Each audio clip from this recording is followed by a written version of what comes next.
Life అంటేనే challenges కదండి. ఈ చిన్న విషయాన్ని మర్చిపోయి మనం దూరంగా పారిపోవాలనుకుంటాం. ఏ సమస్య రాకూడదని దేవుడికి దండం పెట్టుకుంటూ ఉంటాం. ఓ మంచి ఎగ్జాంపుల్ చెప్తాను. జపాన్ వాళ్ళకి చేపలంటే చాలా పిచ్చండి.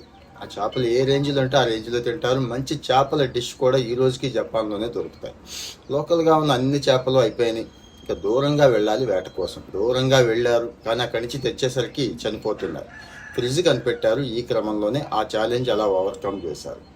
ఇంకా ఫ్రెష్నెస్ కావాలనుకుంటున్నారు. తర్వాత అబ్బాయి ఫ్రెష్ చేపలు బాగాలేదు, ఫ్రెష్ అయితేనే బాగుంటాయి అన్నారు. సరే, ఫ్రెష్ చేపలు తేవాలి ఎలా అని ఆలోచిస్తే అదే పడవల్లో చిన్న తొట్టిలు ఏర్పాటు చేసి ఇక 2 రెట్లు 3 రెట్లు అందులో పడేసి ఏదో బతికున్నాయి కదా తీసుకొచ్చారు.